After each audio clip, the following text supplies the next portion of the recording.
Baik, selamat pagi kepada Bu Kiki. Saya Nathanael dari kelas 10-4 dari absen 24. Hari ini saya akan menjelaskan tentang ilmu ekonomi sampai dengan sistem-sistem ekonomi.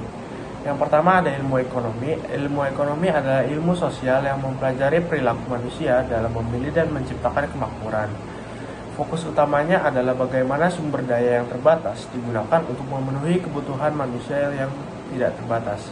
Tujuan ilmu ekonomi adalah untuk mengalokasikan sumber daya secara efisien, memenuhi kebutuhan manusia, dan meningkatkan kesejahteraan masyarakat. Yang kedua dari bagian ilmu ekonomi ini adalah kelangkaan atau dalam bahasa Inggris seringkali disebut sebagai scarcity. Kelangkaan adalah kondisi di mana sumber daya yang tersedia terbatas, sementara kebutuhan manusia tidak terbatas. Kelangkaan adalah inti dari semua masalah ekonomi. Penyebab kelangkaan sendiri ada keterbatasan sumber daya untuk memenuhi kebutuhan manusia, dan penyebabnya adalah keterbatasan benda pemuas kebutuhan di alam, kerusakan sumber daya alam akibat manusia, keterbatasan kemampuan manusia mengolah sumber daya ekonomi yang ada. Lalu ada peningkatan kebutuhan yang lebih cepat daripada pemulihan penyediaan sumber daya alam. Yang ketiga ada pilihan biaya dan biaya peluang atau sering kita sebut sebagai opportunity cost. Pilihan adalah suatu choice atau pilihan yang kita pilih karena sumber daya terbatas. Manusia harus memilih apa yang akan diproduksi, bagaimana cara memproduksinya, dan untuk siapa. Biaya peluang, nilai dari alternatif terbaik yang dikorbankan ketika membuat satu pilihan. Contohnya, jika memilih kuliah daripada kerja, biaya peluangnya adalah gaji yang tidak diterima selama kuliah. Yang keempat ada masalah ekonomi. Masalah ekonomi terbagi menjadi dua, yaitu masalah ekonomi klasik dan masalah ekonomi modern. Masalah ekonomi klasik menurut Adam Smith yaitu terbagi menjadi tiga, yaitu produksi atau apa barang yang akan diproduksi, distribusi yaitu bagaimana cara barang didistribusikan, dan konsumsi, siapa yang akan mengonsumsinya. Yang kedua ada modern. Masalah ekonomi modern terbagi menjadi tiga juga, yaitu yang pertama apa yang akan diproduksi atau what, bagaimana cara memproduksinya atau what, how, dan ketiga yaitu untuk siapa barang itu diproduksi atau for whom. Lalu ada ilmu ekonomi tentang mikro dan makro. Ekonomi mikro yaitu ilmu ekonomi yang mempelajari perilaku individu dan perusahaan dalam membuat keputusan ekonomi yang berfokus pada harga barang dan jasa, permintaan dan penawaran, pasar, elastisitas, dan biaya produksi. Ekonomi makro yaitu ilmu ekonomi yang mempelajari tentang ekonomi secara keseluruhan dan berfokus pada pendapatan nasional, inflasi, pengangguran, pertumbuhan ekonomi, dan kebijakan fiskal dan moneter. Lalu kita lanjut ke sistem ekonomi tradisional.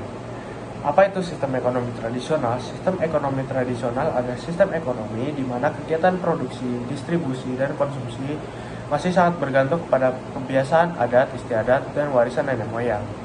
Jadi cara masyarakat memenuhi kebutuhannya bukan dengan mekanisme pasar atau aturan pemerintah yang rumit, tetapi melalui pola hidup sederhana yang diwariskan secara turun-menurun. Ciri-cirinya yaitu jenis produksi barang dan jasa masih disesuaikan dengan kebutuhan masyarakat, alat untuk menunjangnya masih sederhana dan bergaya konvensional, proses produksi menggunakan teknik yang diajarkan turun-temurun atau tradisional, lalu produktivitas dalam sektor produksi rendah dan terbatas. Dan ciri-ciri yang terakhir yaitu belum terlalu terbuka dengan hal-hal baru pada sistemnya. Kelebihannya ada kegiatan ekonomi berjalan sehat, tidak banyak limbah produksi, dan tidak ada monopoli kekuasaan. Kelemahannya adalah karena itu masih mengandalkan barter, sulit menentukan kesesuaian, kegiatan ekonomi terlalu fokus, lalu kegiatan ekonomi tidak difokuskan untuk peningkatan keuntungan, tingkat penerimaan terhadap teknologi modern masih rendah. Contoh negaranya ada Malawi dan Papua Nugini. Lalu kita lanjut ke sistem ekonomi pasar. Sistem ekonomi pasar adalah sistem di mana keputusan mengenai produksi, distribusi, dan konsumsi barang serta jasa sebagian besar ditentukan oleh mekanisme pasar yaitu interaksi antara penawaran dan permintaan. Ciri-cirinya yaitu hak milik pribadi, kebebasan berusaha dan kebebasan memilih, motif kepentingan diri sendiri, persaingan bebas, harga yang ditentukan oleh mekanisme pasar, dan peran pemerintah terbatas. Keburukannya atau kekurangannya ada ketidaksetaraan, ketidakstabilan, eksploitasi, dan kesenjangan sosial, serta kerusakan lingkungan. Kelebihan sistem ekonomi pasar yaitu kebebasan berusaha, efisiensi, inovasi dan kreativitas, responsif terhadap perubahan, diversifikasi produk, kualitas produk, dan peran pemerintah yang terbatas. Lalu negara yang menganut sistem ekonomi pasar ada Amerika Serikat, Jerman, Inggris, dan Singapura. Ketidakmerataan pendapat yaitu pada sistem pasar cenderung menghasilkan kesenjangan pendapatan yang lebar antara pemilik modal dan kerja serta kelompok masyarakat yang berbeda.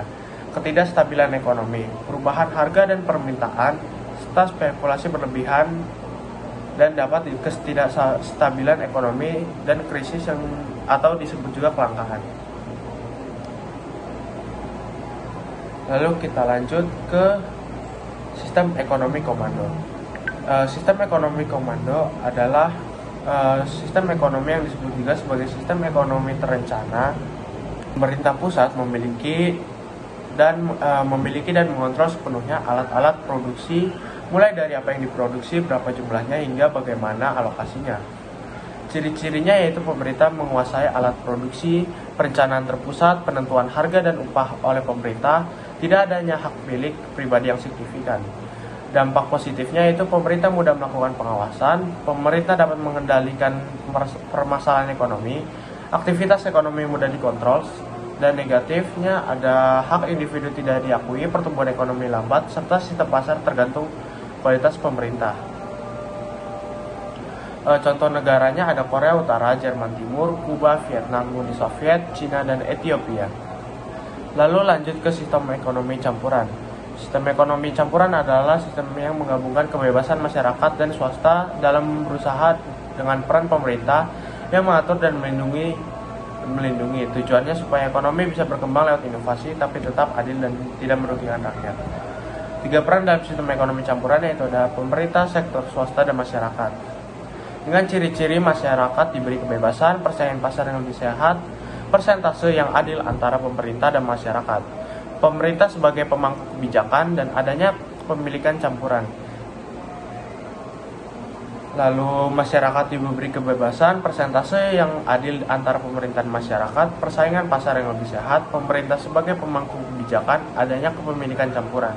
Memiliki kelebihan yaitu keseimbangan antara kepentingan publik dan individu, stabilitas ekonomi lebih terjaga, peluang inovasi dan efisiensi, perlindungan terhadap sektor strategis. Kekurangannya yaitu birokrasi bisa menghambat, risiko dan penyalahgunaan kuasa, persaingan tidak terlalu sehat, dan beban anggaran pemerintahan tinggi. Negara penganut kesuksesannya adalah Jerman dan untuk ini hanya diberikan satu yaitu Jerman. Lalu lanjut ke ekonomi syariah yaitu sistem ekonomi yang menganut sebuah tatanan yang mengatur kegiatan ekonomi yang bersumber dari Al-Quran, hadis, ijma ulama, dan qiyas. Prinsipnya yaitu tauhid, keadilan, keseimbangan, kebersamaan. Larangannya yaitu riba, gahar, maisir, dan jual beli barang haram. Tujuan ekonomi Islam adalah untuk menciptakan keadilan distribusi dan mengurangi kesenjangan antara si kaya dan si miskin itu dalam perumahan.